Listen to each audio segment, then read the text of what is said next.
Hello guys, আজ আপনাদের সাথে আছি আমি আপনাদের host for the day Syed Yusra Morshed এবং সাথে আছে সাদিক ভাইয়া। কেমন আছেন ভাইয়া? জি, আলহামদুলিল্লাহ ভালো আছি। আপনি কেমন আছেন? এই তো ভাই আলহামদুলিল্লাহ। আজকে কেমন লাগছে আমাদের সাথে এসে? অবশ্যই ভাল লাগছে অ্যান্ড টিআইএমএফ আমার কাছে একটা ফ্যামিলি মতো। সো বারবার আপনার সাথে দেখা করা, বারবার আপনার সাথে কোনো একটা বিষয়ে কথা বলা অবশ্যই ভালো লাগছে। ইউভ বিন অ্যান্ড ওয়ার্কিং উইথ আস আজকে বেশ অনেক লম্বা একটা সময় ধরেই আছেন আমাদের সাথে।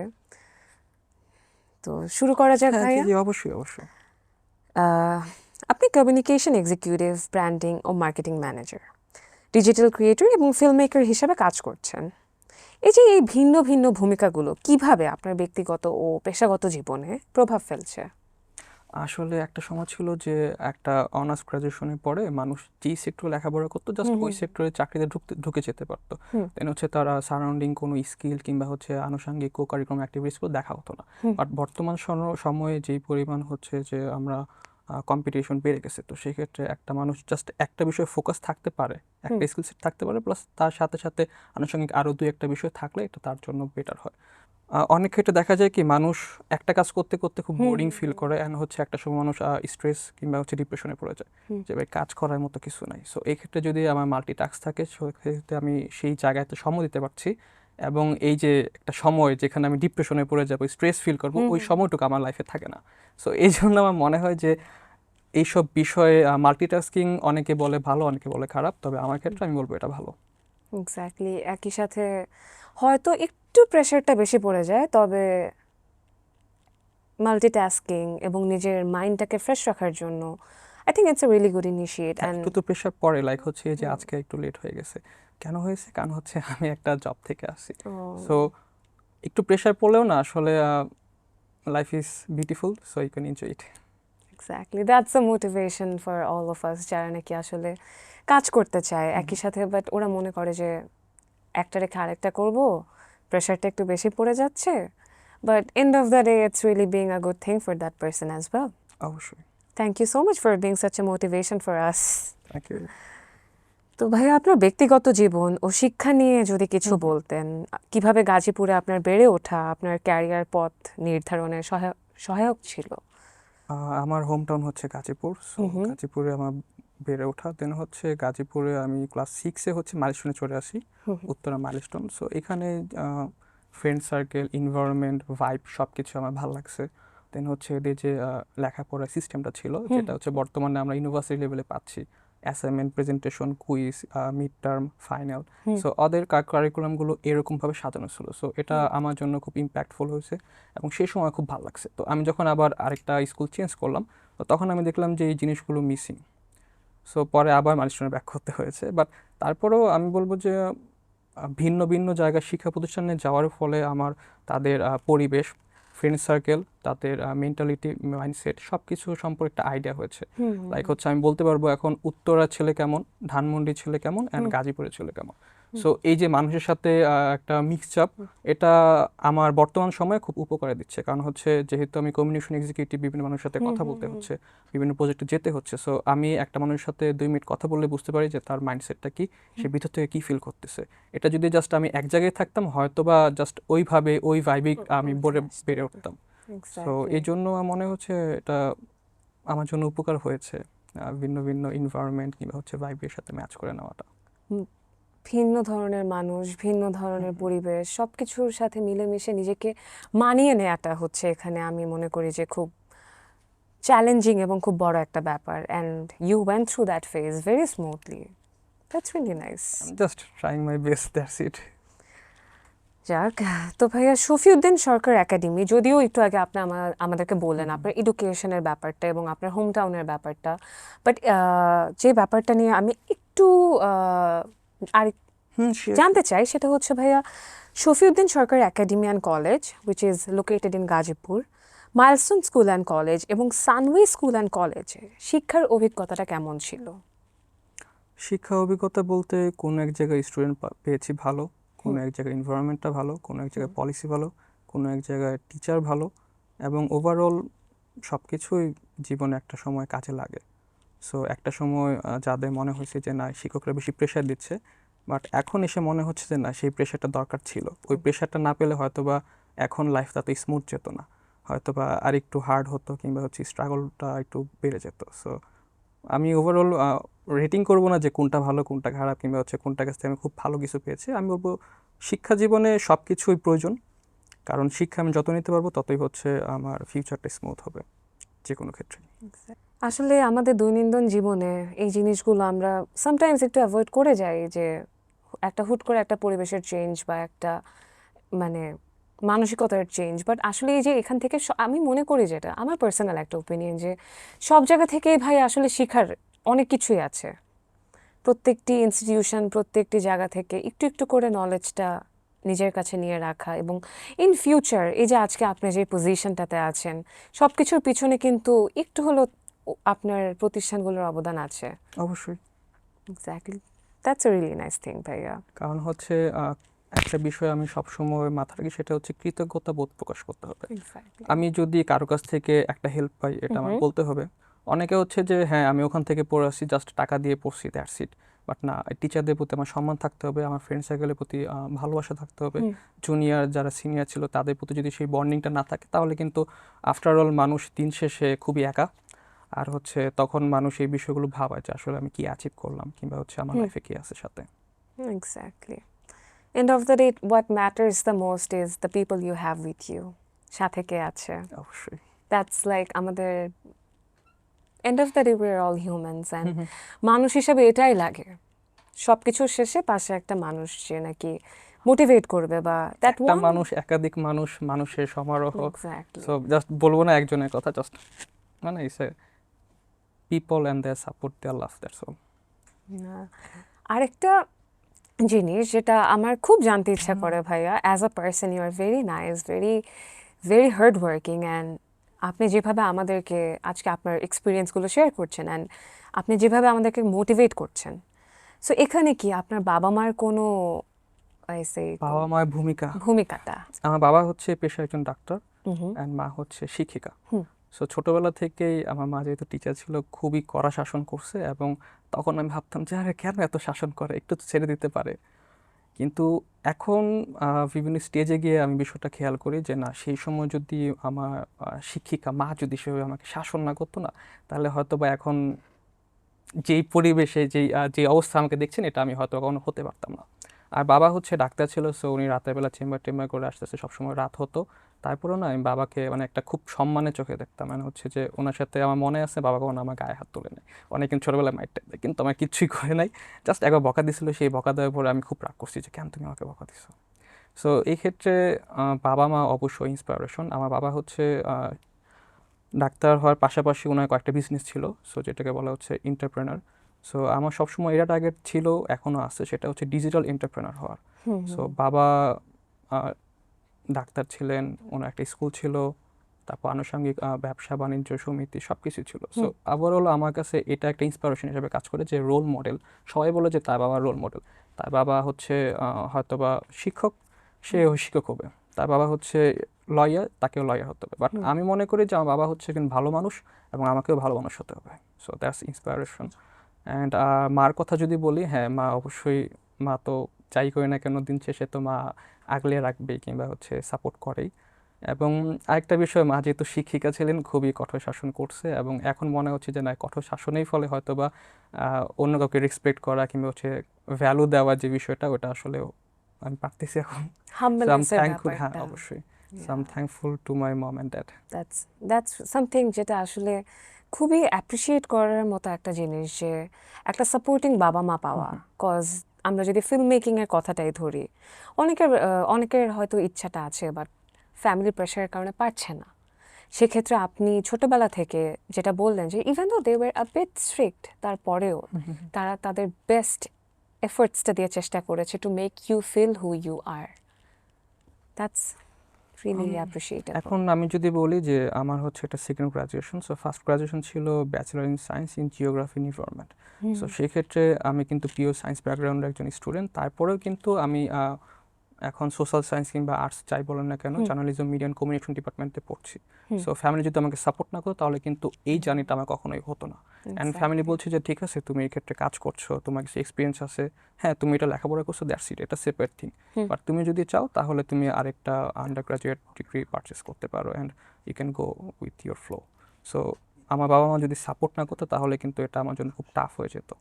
কারণ অনেক ক্ষেত্রে আমি দেখেছি কি চাকরির ক্ষেত্রে যে হ্যাঁ তুমি এই সেক্টরে কাজ করেছো, এক্সপিরিয়েন্স আছে, তোমার সার্টিফিকেট কি, তোমার গ্র্যাজুয়েশন কি, তখন যখন দেখতো যে সায়েন্স ব্যাকগ্রাউন্ড, তো তখন অনেক কোম্পানি আমি দেখছি যে তারা আসলে ভাবে ভ্যালু করতো না।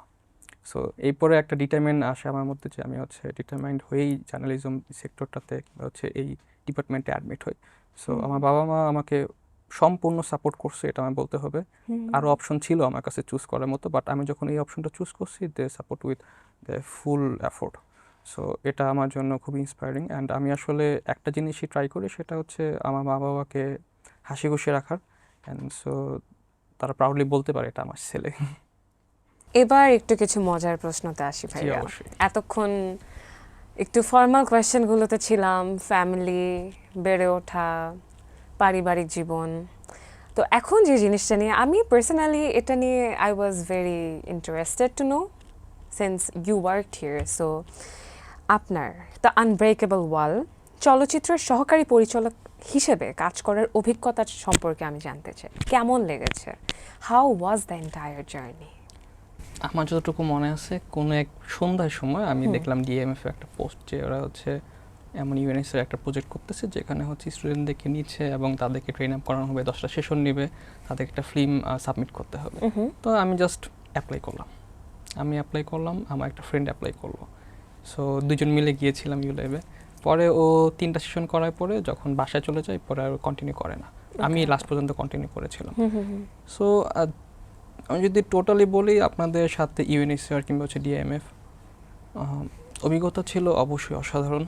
কারণ হচ্ছে আপনারা যেভাবে নার্সিং করতেন আমাদের, কিংবা হচ্ছে যেই আপ্যায়নটা আমি পেয়েছি, আপনারা যেই ফ্রেন্ডলি ছিলেন, হ্যাঁ এটা আসলে অবশ্যই, মানে আমার মনে আছে মেবি ফ্রাইডে অ্যান্ড স্যাটারডে আসতে হতো, অ্যান্ড সকালবেলা সেই সকালে আসতে হতো, এসে হচ্ছে আপনাদের সাথে সেশন মধ্যে ব্রেকের মধ্যে হচ্ছে আপনাদের সাথে বিভিন্ন ইনস্ট্রাক্টর কিংবা হচ্ছে যে ফ্যাকাল্টিরা ছিল এদের সাথে কথা বলা। তারপর হচ্ছে আপনারা যারা হচ্ছেন কমিটির মেম্বার ছিলেন কিংবা অর্গানাইজার কমিটি ছিল, তাদের সাথে যে কনভারসেশন, এগুলো ছিল মানে মনে হচ্ছিল যে আমি এলাকায় কোনো একটা প্রোগ্রামে আসি, বড় ভাইয়েরা আমাদেরকে গাইডলাইন দিচ্ছে যে এটা কিছু একটা করতে হবে। তেমন মনে হচ্ছিল না যে আমি অন্য ভার্সিটি থেকে এসে আমি এখানে শিখছি নতুন একটা বিষয়, এখানে আমার কিছু সাবমিট করতে হবে, এমন কিছুই মনে হয় নাই। সো এই জন্য আমি আসলে thankful to ULAB, DMF and হচ্ছে UNSCR. Thank you so much ভাইয়া, this honestly means a lot. Because আমরা এটাই চাই যে আমাদের সাথে যারা কাজ করছে বা যারা আমাদের সাথে আছে, we want them to feel comfortable, we want them to feel like this is their place. Because একটা নতুন একটা environment, new people, new faces, একটু তখন আসলে খাইয়ে নেওয়াটা একটু কঠিন হয়ে যায় sometimes, but we are really grateful যে you worked with us and we were able to make you feel comfortable. And I'm also grateful to you guys. Thank you so much ভাইয়া। আরেকটা যেটা আমার খুবই, এটা আমি যখন শুনলাম যে আপনি আসছেন তখন থেকে এই কোয়েশ্চেনটা আমার মাথায় অনেকবার আসছিল। Okay. সেটা হচ্ছে যে এই যে ঢাকা আন্তর্জাতিক like mobile film festival, the unbreakable wall, এটা ক্যারিয়ারে এটার কারণে কি ধরনের পরিবর্তন এসেছে?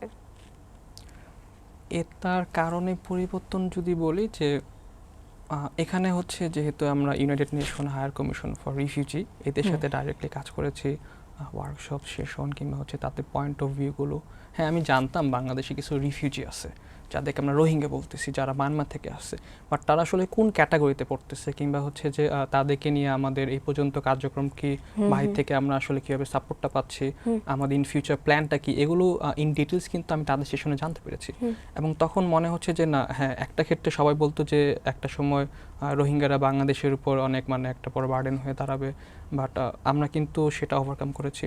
এবং ইউএনএইচসিআর কিংবা বাংলাদেশ গভর্নমেন্ট যে কাজটা করতেছে বর্তমান সময়, যে তাদের জন্য একটা আলাদা মেবি একটা দ্বীপ এরিয়া সেট করা হয়েছে এবং সেখানে তাদেরকে মুভ করানো হচ্ছে। সো মানবিকতার যেই পর্যায়টা, সেখানে কিন্তু আমাদের সরকার খুব ভালো একটা ভূমিকা পালন করেছে। এবং এই কারণে কিন্তু বহির্বিশ্বে বাংলাদেশের, আমি কি বলবো, যে একটা মানে ডিমান্ড কিংবা হচ্ছে ভ্যালুটা বেড়ে গেছে।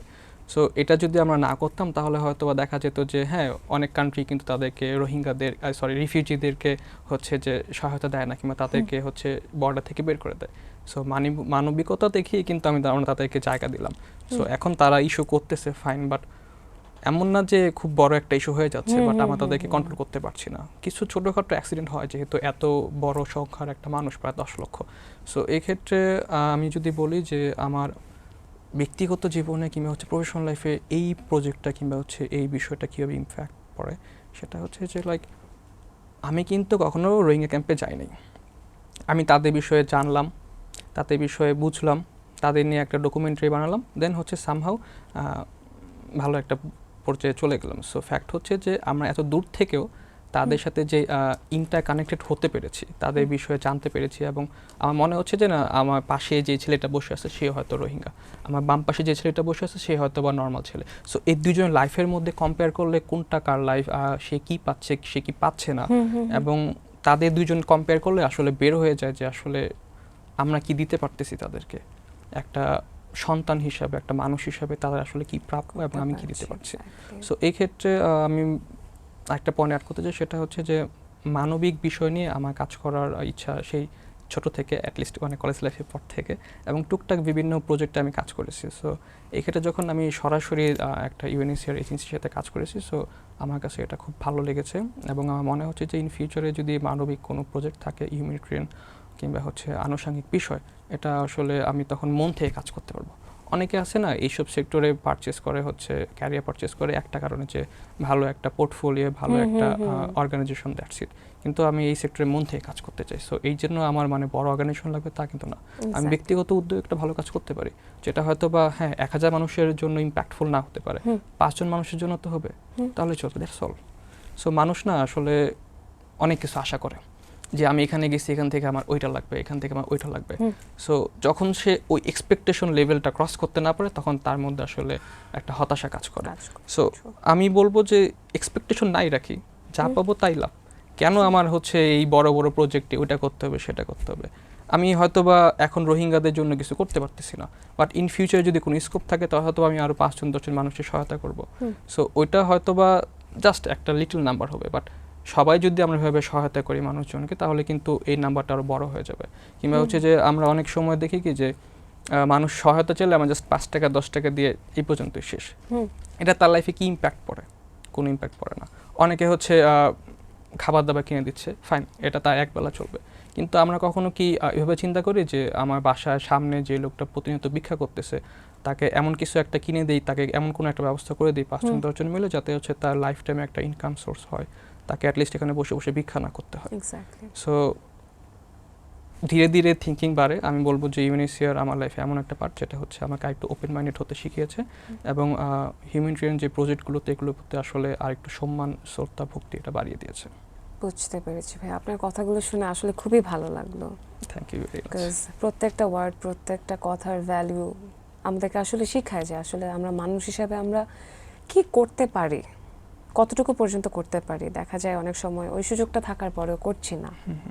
সেখানে আপনি চিন্তা করেছেন, আপনার ভিতরে ইচ্ছাটা ছিল বিধায় আপনি আজকে এখানে আছেন, আপনি করেছেন তাদের জন্য যতটুকু পেরেছেন। The list you could do, you did. That's a really nice thing ভাইয়া। আমার আরেকটা জিনিস যেটা আমার খুবই ভালো লেগেছে, আপনার যে ফিল্মটা দ্য আনব্রেকেবল ওয়াল, এখানে আপনারা একটি ফ্রেমে দুটো শিশুর জীবন, এক সাইডে আমরা একটি শরণার্থী শিশুর জীবন দেখতে পাচ্ছি, আর একটা সাইডে আমরা একটি সুবিধাবঞ্চিত শিশুর জীবন দেখতে পাচ্ছি। এই যে দুটোর একটা সম্মিলন বলতে পারি, যে একটা ফ্রেমে we are seeing what's going on, এই যে এই চিন্তাটা, where did you get from that, like এই পুরো আইডিয়াটা? না, এই পুরো আইডিয়া যদি আমি বলতে চাই, সেটা হচ্ছে আমার টিমে আরও 2 জন আপু ছিল, দেন আমি ছিলাম। যখন লাস্ট সেশনের দিকে মেবি 8 নাম্বার কিংবা 9 নাম্বার সেশনে আমাদেরকে একটা গ্রুপ করে দিয়েছে। সো গ্রুপে একটা আপু বললো যে ঠিক আছে আমরা হচ্ছে যে এই আইডিয়া নিয়ে কাজ করবো, এরকম 2 রুমে 2 জন থাকবে। তখন আসলে রুম তো ফ্যাক্ট না, মানে হচ্ছে একটা স্ক্রিনে হাফে একটা নর্মাল লাইফ, একটা হচ্ছে রিফিউজি লাইফ থাকবে। সো ওইটাই আসলে আর মডিফাই করে আপডেট করে দেন হচ্ছে টিম মেম্বাররা মিলে আর একটু পর্যালোচনা করি, দেন হচ্ছে আমরা লাস্ট স্ক্রিপ্টিংটা করি। এবং আমাদের মেবি শ্যুট না হচ্ছে জাস্ট 2 দিন, একটা নর্মাল ডে, একদিন হচ্ছে একদিন হচ্ছে যে আপনার রিফিউজিদের যে শ্যুটটা যেটা হচ্ছে ব্ল্যাক ব্যাকগ্রাউন্ড নেওয়া হয়েছে। সো এই দুইটা শ্যুট নিয়েই একদিন এডিট করেই আমরা কিন্তু সাবমিট করেছি।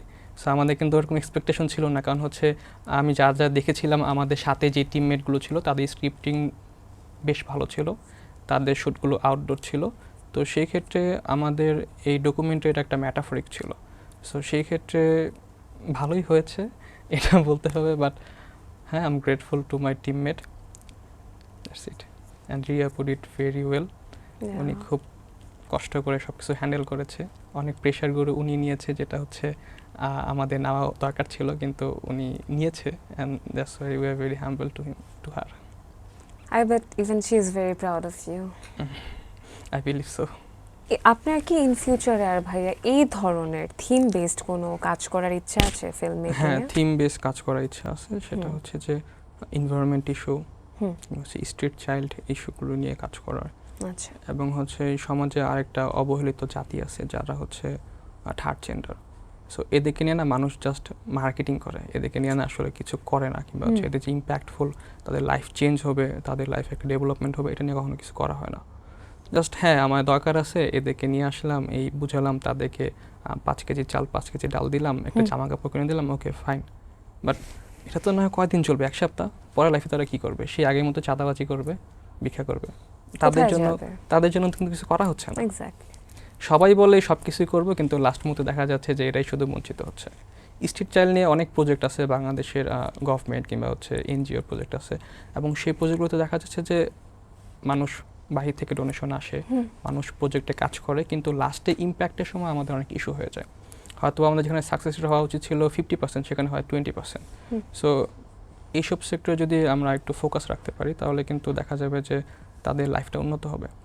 যে ছেলেটা রাস্তায় বড় হচ্ছে, সে কিন্তু জানে না তার বাবা মা কী করতেছে, কী করছে, কিংবা হচ্ছে তার ফিউচারটা কী হবে। সে কদিন পরপর দেখা যাবে সে ঘুরে হচ্ছে বিভিন্ন তার ফ্রেন্ড সার্কেলের সাথে মিশে ড্রাগসের সাথে জড়িত হবে, একটু বড় হবে চাঁদাবাজি করবে, একটু বড় হবে রংবাজি, ছিনতাই, মারামারি, কাটাকাটি, হত্যা, এটার মধ্যে চলে যাবে। সো তাকে যদি আমরা গাইডলাইন না দিতে পারি সমাজে একজন সিনিয়র হিসেবে, তাহলে ছোটরা কীভাবে বড় হবে, জুনিয়ররা কীভাবে বড় হবে? কি প্রভাবটা থাকলো আমাদের? আসলে প্রভাব থাকবে না, কিছুই তো নেই এখানে। আমি মনে করি আপনার যে চিন্তা ধারণাগুলো, এগুলো যদি আমাদের এই জেনারেশনটা সবার মধ্যে একটু একটু করে থাকে, তাহলে একটা পর্যায়ে গিয়ে আমাদের দেশ বা ফিল্ম মেকিং এর থ্রুতে, থ্রু আওয়ার লেন্সেস, আমরা অনেক কিছুই আসলে আমাদের জাতিকে শেখাতে পারি। কিন্তু আসলে ফিল্ম মেকিং এখন হয়ে গেছে একটু অন্য একটা বিষয়। মানে সবাই শুধু তারকাই খুঁজে, ভিতরে গল্প আর কেউ খুঁজে না। সো এই জন্য একটু মানে বাংলাদেশে কিন্তু প্রতিনিয়ত ফিল্ম তৈরি হচ্ছে, এক্স্যাক্টলি, প্রতিনিয়ত ভাইরাল কন্টেন্ট তৈরি হচ্ছে, বাট ইম্প্যাক্ট কি?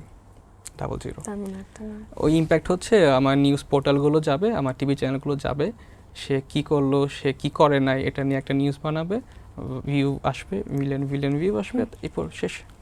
এটা কি ইম্প্যাক্ট? কি কে কাকে বিয়ে করলো, কে কাকে নিয়ে ঘুরতে গেলো, এগুলো নিয়ে হচ্ছে ইন ফিউচার আবার একটা মুভি বানাবে, সেই মুভির জন্য আবার মার্কেটিং করবে, তারাও আবার তারকা। সো বাহিরের কান্ট্রিতে আমরা যেমন দেখি যে বিভিন্ন ডকুমেন্টেশন ফিল্ম তৈরি হয়, বাংলাদেশে কয়টা ডকুমেন্টেশন ফিল্ম আছে? নাই। কয়টা ইম্প্যাক্ট পড়েছে? নাই, 0। সো এইখানে হচ্ছে যে আমাদের যেহেতু বিভিন্ন ইভেন্ট হয়, বিভিন্ন ফেস্টিভ্যাল হয়, ফিল্ম ফেস্টিভ্যাল, তো সেই ক্ষেত্রে আমাদের এই স্কোপগুলো তৈরি হয় এসব নিয়ে কাজ করার।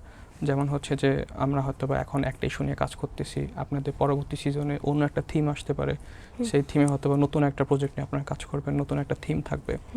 এবং আনুষঙ্গিক বিষয়গুলো যদি আমরা এদের মানে একটা সোসাইটি কিংবা হচ্ছে একটা কমিউনিটি ডেভেলপ করার চেষ্টা করি, যে যাদের মাধ্যমে ইন ফিউচারে বিষয়গুলো সবার চোখের সামনে আসবে, তাহলে কিন্তু এটা একটা না একটা সময় ইম্প্যাক্টফুল হবে, মানুষের জীবন বদলাবে, মানুষের চিন্তাধারা বদলাবে। It's always from the scratch, শুরু করে দেখি না কি হয়। আমি একটা জিনিস যেটা নোটিস করেছি ভাইয়া, যে আপনি আপনার ফিল্মে সাউন্ড ডিজাইন এটার সাথে আপনি বাংলা যে গানের ব্যবহারটা করেছেন, জিনিসটা ওয়াজ ভেরি ইন্টারেস্টিং, বিকজ সচরাচর শর্ট ফিল্মগুলোতে বা মোবাইল ফিল্মগুলোতে এটা খুবই কম দেখা যায়। তো এই যে এই কাজটা আপনারা করেছেন, এই যে সাউন্ড সিস্টেমটা আর হচ্ছে একটা বাংলা গান সাথে অ্যাড করাটা, এটার অনুপ্রেরণা অনুপ্রেরণাটা কোথা থেকে ছিল? এটা অনুপ্রেরণা রিয়া আপু, উনি এডিট করছে, উনি বলতে পারবে, যেহেতু আমি বলতে পারছি না। আমি আসলে বলবো না যে আসলে এটার ক্রেডিট আমি নিতে পারছি না, এবং আমি বলতে পারবো না আসলে উনি কীভাবে বিষয়টা নিয়েছেন। তবে হ্যাঁ, কিছু ওয়ার্ড আমরা ইউজ করেছিলাম, সেগুলো হচ্ছে যে একটা মানুষের কিংবা হচ্ছে একটা রোহিঙ্গার কিংবা হচ্ছে একজন রিফিউজি জীবনে কী কী প্রয়োজন হয়, এই ওয়ার্ডগুলো আমরা ইউজ করেছিলাম, যাতে অডিওটা একটু অ্যাটাচমেন্ট হয় মানুষের হৃদয়ের সাথে, এবং they can feel our audio, they can feel our video. Exactly. You're a digital storyteller and you're still moving forward, and inshallah in future আমরা আপনার আরো অনেক কাজ দেখবো ইনশাল্লাহ। ইনশাল্লাহ। তো বাই নাও যে কয়টা কাজ করেছেন এবং যা যা আপনি আমাদেরকে উপহার দিয়েছেন, তার মধ্যে আপনার পার্সোনালি কোনটা সবচেয়ে বেশি ফেভারিট? পার্সোনাল ফেভারিট অবশ্যই দ্য ব্রেকিং ওয়াল, কারণ হচ্ছে আপনাদের সাথে দীর্ঘ কয়েক মাস সেশন, প্রতিনিয়ত যাতায়াত, কনভারসেশন, একটা কমিউনিটি হয়ে গিয়েছে। আমি ওই ইউনিভার্সিটি ওকে চিনি, ওই ইউনিভার্সিটি একে চিনি, এদের সাথে আবার হোয়াটসঅ্যাপ গ্রুপে অ্যাড হওয়া, আড্ডা দেওয়া বলতে হচ্ছে মানে অফলাইনে এসে আড্ডা দেওয়া। দেন হচ্ছে আপনাদের ফ্যাকাল্টি মেম্বারগুলো অসাধারণ, দে আর টু মাচ ফ্রেন্ডলি, এবং I love them actually. So সেই ক্ষেত্রে না, তারা আসলে খুব বিষয়টা খুব সহজে খুব সুন্দরভাবে গাইডলাইন দিয়েছে। এবং আরেকটা বিষয় কেন আমি বলবো এটা বেস্ট, কারণ হচ্ছে যখন এটা আমরা ফাইনাল সাবমিশন করেছি, তো আমরা কিন্তু জানতাম না আসলে এটা আসলে জানি যে টপ 3-তে অথবা টপ 5-এ চলে আসছে। সো এর পরবর্তী সময়ে যে এটা মানে আমরা উইনার হলাম অথবা সামথিং, এটা তো আগে থেকে অ্যানাউন্স করা হয় নাই। জাস্ট আমাদেরকে আমার যে লাইন প্রডিউসার, বর্তমানে ফেস্টিভ্যাল ডিরেক্টর হোসেন ভাই আমাকে একদিন হোয়াটসঅ্যাপে নক করে বললো যে সাদিক তোমার কিন্তু আসতে হবে। বললাম ওকে ফাইন ভাই, আমার তো পরীক্ষা আছে, আমি পরীক্ষা শেষ করে আসি। বলে হ্যাঁ শিওর, তুমি সন্ধ্যা থেকে চলে আসো। সো এরপরে হচ্ছে আমি যখন আসলাম সিনেপ্লেক্সে, আসতে মেবি সন্ধ্যা 6:30 কি 7টা বেজে গেছে। গেলাম, ওখানে আরও মুভি টুভি স্ক্রিনিং করানো হচ্ছিল। দেন হচ্ছে অন্ধকার, তো দেখতে পাচ্ছিলাম আমার সামনে কে বসা, পিছনে কে বসা। তো যখন category wise winner winner announce করা হলো, তখন যখন বললো যে না, দ্য আনব্রেকেবল ওয়াল এটা হচ্ছে এই ক্যাটাগরিতে ফার্স্ট হয়েছে। সো আমার পাশে রিয়াপু ছিল, ওনার আম্মু ছিল, আমি একাই আসছি। তো আমি জাস্ট যখন আমরা গেলাম, স্টেজে গেলাম, গিফট হ্যাম্পারগুলো কিংবা হচ্ছে আনুষঙ্গিক বিষয় রিসিভ করলাম, তখন আমি দেখছি যে অপোজিট সাইডে বসে একজন মানুষ বলছে yes you did very good, এবং সে হচ্ছে আমার advisor doctor Kader Khan sir. So আমি কিন্তু জানতাম না যে উনি আসছে, এবং উনিও হয়তো বা জানতো না আমি আসছি। সো যখন আমরা সামনাসামনি হলাম, মুখোমুখি হলাম, তখন আমার বিষয় মনে হচ্ছে যে না, অ্যাটলিস্ট আমার পক্ষ থেকে একজন আছে। সো ইটস লাইক হ্যাঁ, someone is there for. And উনি আসলে খুবই সাপোর্টিভ একজন মানুষ, এবং আমার ফেভারিট একজন মেন্টর বলতে পারি। সো এই ছিল বিষয়টা। এই জন্য আমার আসলে ওই যে মেমোরিটা, এই কাজের ক্ষেত্রে মেমোরিটা, এটাই কারণেই আমার কাছে এই দ্য আনব্রেকেবল ওয়ালটাই সব থেকে ফেভারিট একটা কাজ বলতে পারি। অ্যামেজিং। আমরা অলমোস্ট আমাদের কনভারসেশনের শেষের দিকে।